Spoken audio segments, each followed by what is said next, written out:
নমস্কার বন্ধুরা, আজ আমি শেয়ার করছি একদম ভিন্ন স্বাদের একটা আলু ভাজার রেসিপি। আর এই আলু ভাজাটা রুটি বা পরোটার সঙ্গে খেলে একদম জমে যাবে।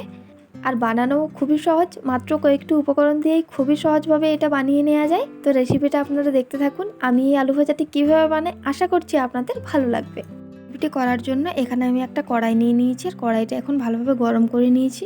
তারপর এখানে দিয়ে দিচ্ছি 2 চামচ মতো মুগের ডাল। তো মুগের ডালটা এখন আমি হালকা আছে একটু লাল করে ভেজে নেব। আর এই দেখুন, এখানে আমি ডালটা একটুখানি লাল করে ভেজে নিয়েছি। তো এবার এখানে আমি দিয়ে দিচ্ছি একটুখানি গোটা জিরে আর 8 থেকে 10টা গোলমরিচ। এইগুলো দিয়ে এখন এই ডালটার সঙ্গে আমি খুব ভালোভাবে লাল করে ভেজে নেব। আর এই দেখুন, এখানে এখন ডালটাও খুব ভালোভাবে ভাজা হয়ে গিয়েছে, আর জিরে গোলমরিচটাও বেশ ভালোভাবে ভাজা হয়ে গিয়েছে। তারপর এগুলোকে আমি কড়া থেকে নামিয়ে নিচ্ছি আর খুব ভালোভাবে ঠান্ডা করে নেব। ঠান্ডা হওয়ার পর এগুলোকে আমি গুঁড়ো করে নেব। তারপর এখানে আলুটা ভাজার জন্য কড়াইয়ে দিয়ে দিয়েছি কিছুটা সরষের তেল। তেলটা খুব ভালোভাবে গরম হয়ে এলে তাতে দিয়ে দিচ্ছি কিছুটা কালো সরষে, আর দিচ্ছি একটুখানি গোটা জিরে। তারপর দিচ্ছি একটা কাঁচা লঙ্কা আমি এখানে চিড়ে দিচ্ছি। তারপর এখানে দিয়ে দিচ্ছি একটুখানি কসুরি মেথি। এগুলো দেওয়ার পর ফোড়নটা একটুখানি 1 থেকে 1.5 সেকেন্ড মতো নাড়াচাড়া করার পর দিয়ে দিচ্ছি এরমভাবে আমি আলু কেটে রেখেছি একটু বড় বড় করে। এই আলুগুলো আমি দিয়ে দিচ্ছি। তারপর একটুখানি নাড়াচাড়া করার পর দিয়ে দিচ্ছি পরিমাণ মতো লবণ দিয়ে আমি থালা চাপা দিয়ে এটাকে হালকা আছে খুব ভালোভাবে আলুগুলো লাল করে ভেজে নেব কিছুক্ষণ ধরে।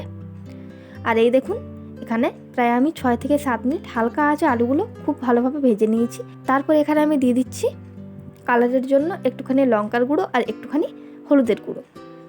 লঙ্কা আর হলুদের গুঁড়ো দেওয়ার পর একটুখানি আমি নাড়াচাড়া করে নিচ্ছি। তারপর যে ডালটা আমি বেটে রেখেছিলাম ওই ডালটাই আমি এখানে দিয়ে দিচ্ছি। আর এখানে ডালটা একটু দরদরে করে বাটতে হবে, পুরো মিহি করে বাটলে কিন্তু ভালো লাগবে না। ডালটা দেওয়ার পর নাড়াচাড়া করার পর এখানে আমি কিছুটা জল দিচ্ছি, মানে জল দেবো না, হাতে করে আর কি জলের ছিটে দেবো।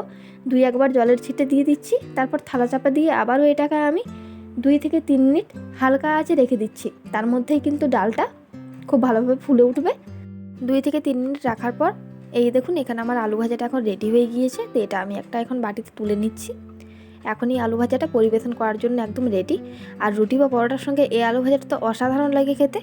তো বন্ধুরা, এই রেসিপিটা একবার বাড়িতে ট্রাই করবেন, খুবই ভালো লাগে খেতে। আর আজকের এই রেসিপিটা আপনাদের কেমন লাগলো এটা আমায় কমেন্ট করে জানাবেন। আর এই রেসিপিটা যদি আপনাদের ভালো লেগে থাকে তাহলে আমার চ্যানেলটা সাবস্ক্রাইব করে আমার পাশে থাকবেন।